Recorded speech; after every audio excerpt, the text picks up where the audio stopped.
네, 여러분 안녕하십니까? 뉴스 더 개벽입니다. 세계 곳곳에서 발생한 개벽 뉴스를 알려드립니다. 노화를 늦추는 것을 넘어 이미 늙은 세포를 다시 젊게 되돌리려는 영노화 유전자 치료가 세계 최초로 사람 대상 임상시험에 들어갔습니다.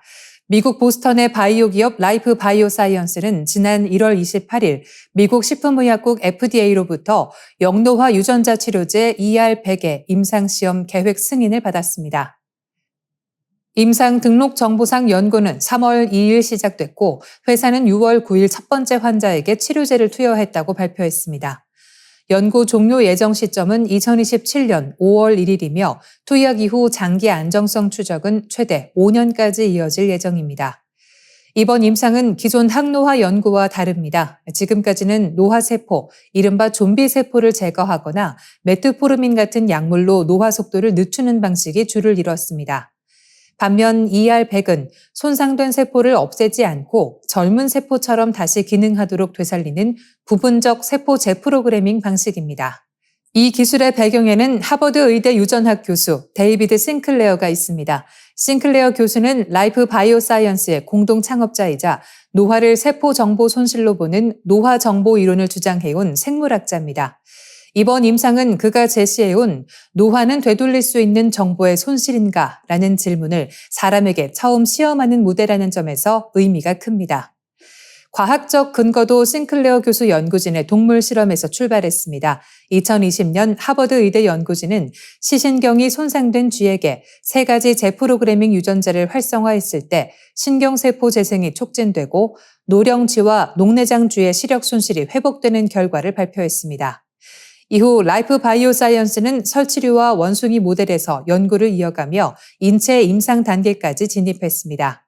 첫 대상 질환은 녹내장과 비동맥성 전방 허혈성 시신경 병증, 즉 NAION입니다. 두 질환 모두 눈과 뇌를 연결하는 망막 신경절 세포와 시신경이 손상돼 시야 손실이나 실명으로 이어질 수 있습니다. 특히 손상된 시신경은 자연적으로 재생되기 어려워 근본 치료가 쉽지 않은 분야로 꼽혀왔습니다. 치료제는 세포를 젊은 상태로 되돌리는 데 관여하는 야마나카 인자 가운데 OCT4, SOX2, KLF4 3가지 유전자를 활용합니다. 유전자 치료에 쓰이는 바이러스를 통해 해당 유전자를 눈 안의 세포에 전달하고 독시사이클린이라는 항생제를 복용할 때만 유전자가 작동하도록 설계했습니다. 진행 일정은 단계적입니다. 먼저 녹내장 환자에게 낮은 용량과 높은 용량을 차례로 시험하고 안정성 자료를 검토한 뒤 NAION 환자로 대상을 확대합니다. 참여자는 단일 용량을 투여받고 첫 8주 동안 독시사이클린으로 유전자 발현을 조절합니다. 이후 첫 6개월 동안 집중 검사를 받고 장기 추적 관찰을 통해 시력 변화와 부작용 여부를 확인합니다. 이번 일상 임상의 핵심은 치료 효과보다 안정성 검증입니다. 세포 재프로그래밍은 통제에 실패할 경우 암세포와 가능성이 제기돼 왔기 때문입니다. 이번 임상이 성공한다면 녹내장 치료를 넘어 신경퇴행성 질환, 심혈관 질환, 근감소증 등 노화 관련 질환으로 확장될 수 있습니다. 아직은 첫걸음이지만 항노화 연구가 노화 지연에서 노화 역전의 시대로 넘어갈 수 있을지 세계 바이오 업계의 시선이 집중되고 있습니다. 인공지능이 인간 대신 읽고 쓰는 이른바 텍스트 포칼립스 시대가 현실로 다가오면서 인류 고유의 인지 능력이 퇴화하고 있다는 경고가 나왔습니다. 세계적인 언어학자 나오미 베런 교수는 최근 출간된 저서 읽지 않는 사람들을 통해 효율성이라는 명분 아래 AI의 읽기를 맡기는 생각의 외주화가 인간을 지독한 인지적 빈곤으로 몰아넣고 있다고 지적했습니다.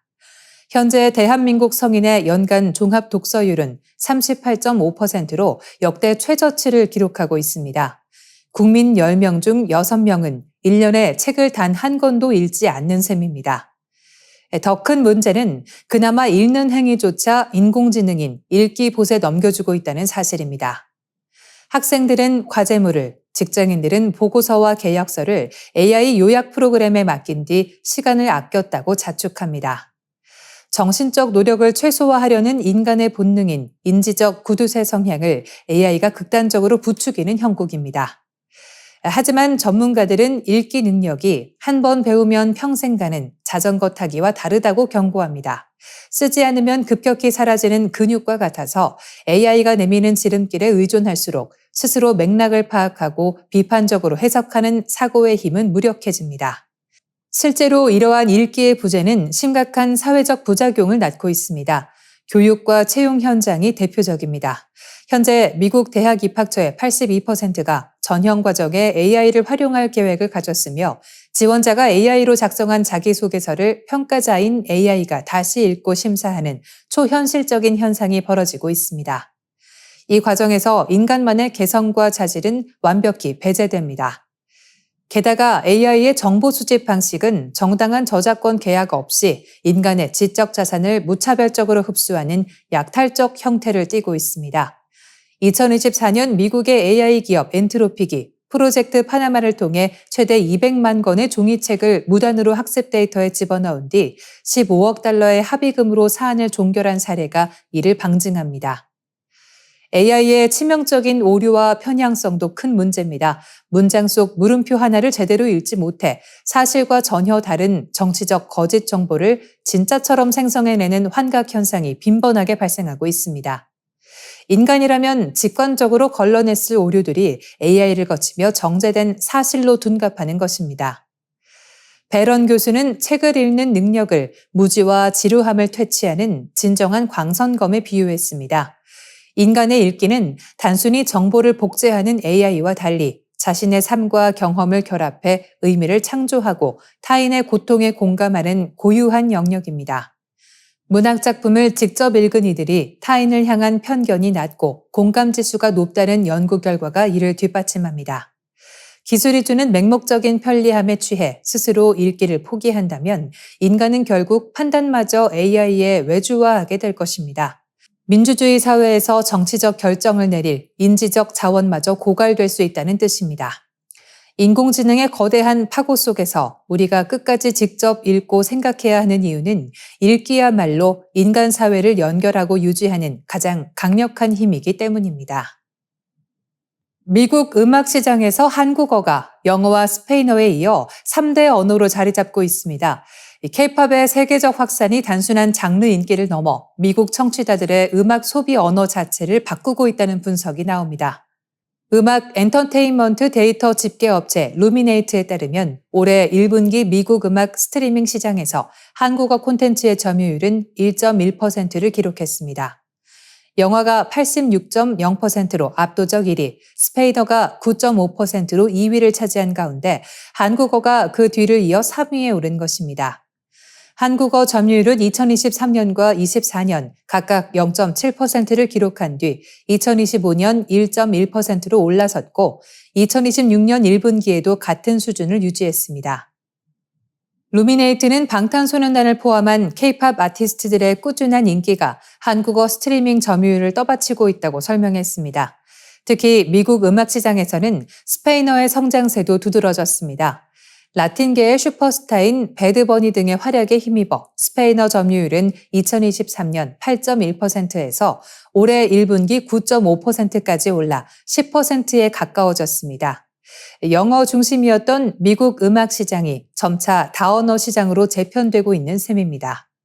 국가별 점유율에서도 한국의 존재감은 뚜렷했습니다. 미국을 제외한 아티스트 출신 국가 기준으로 한국은 영국, 멕시코, 캐나다, 푸에르토리코에 이어 1.8%로 5위를 기록했습니다. 호주를 넘어선 수치입니다. 일루미네이트는 과거 해외 가수들이 미국에서 성공하려면 영어로 노래하거나 서구식 음악 문법을 따라야 했지만 이제는 상황이 달라졌다고 평가했습니다. 스트리밍 플랫폼을 통해 팬들이 자연스럽게 해외 음악을 발견하고 언어가 장벽이 아니라 연결의 매개체가 되고 있다는 설명입니다. 결국 K-팝의 성공은 단순히 한국 가수 몇 팀의 인기에 그치지 않습니다. 미국 음악 산업이 더 이상 영어권 중심으로만 움직이지 않는다는 신호이자 글로벌 대중문화의 중심축이 다언어, 다문화 구조로 이동하고 있음을 보여주는 장면입니다. 앞으로 음반사와 기획사들은 해외 아티스트 발굴, 국경을 넘는 협업, 다국어 마케팅 전략을 더욱 강화할 것으로 보입니다. 이스라엘의 폭격과 장기 전쟁에 시달려온 팔레스타인 가자지구 주민들이 이번에는 폭염과 생존의 싸움을 벌이고 있습니다. 전기와 식수, 냉방시설이 무너진 가운데 주민들은 기록적인 더위를 피할 방법조차 찾기 어려운 상황입니다. 로이터 통신은 가자시티 해변이 과거 주민들의 휴양지였지만 지금은 피난민들이 더위와 절망을 견디는 마지막 피난처가 됐다고 전했습니다. 해안을 따라 형성된 좁은 피라민촌에는 200만 명이 넘는 주민 대부분이 몰려 있으며 이들은 천막이나 파괴된 건물에서 하루하루를 버티고 있습니다. 하지만 천막 안은 찜통에 가깝습니다. 가자지구의 아침 기온은 28도에서 31도 수준이지만 햇볕을 그대로 받는 천막 내부는 훨씬 더 뜨겁습니다. 전기도 없고 선풍기도 없으며 깨끗한 물과 음식도 부족합니다. 자발리아에서 피라논 한 주민은 텐트가 5분 같다며 가족들과 함께 뜨거운 열기 속에서 버티고 있다고 호소했습니다. 주민들이 더위를 식히기 위해 찾는 바다 역시 안전하지 않습니다. 폭격으로 물펌프와 하수처리장, 정수시설이 파괴되면서 바닷물은 하수와 쓰레기로 오염된 상태입니다. 그러나 안정적인 물 공급이 끊긴 주민들에게 선택지는 많지 않습니다. 일부 주민들은 오염된 바닷물에서 빨래를 하고 몸을 씻으며 세균 감염 위험을 알면서도 바다에 의존하고 있습니다. 가자지구 주민들은 폭격의 공포와 굶주림, 질병 위험에 이어 폭염까지 감내하고 있습니다. 2023년 10월 하마스의 이스라엘 공격으로 시작된 전쟁은 휴전 이후에도 완전히 끝나지 않았습니다. 이스라엘군은 하마스 잔존 세력을 겨냥한 공습과 지상작전을 이어가고 있으며 주민 대피령도 반복되고 있습니다. 이 과정에서 민간인 피해와 기반시설 붕괴는 계속되고 있습니다. 이스라엘은 하마스와 무장 세력의 공격을 막기 위한 조치라고 주장하고 하마스는 무장 해제 요구를 거부하고 있습니다. 양측의 입장이 평행선을 달리면서 가자 주민들의 고통은 전쟁터를 넘어 폭염과 오염, 생존의 문제로 번지고 있습니다. 이상으로 뉴스 더 개벽 마치겠습니다. 시청해 주셔서 고맙습니다.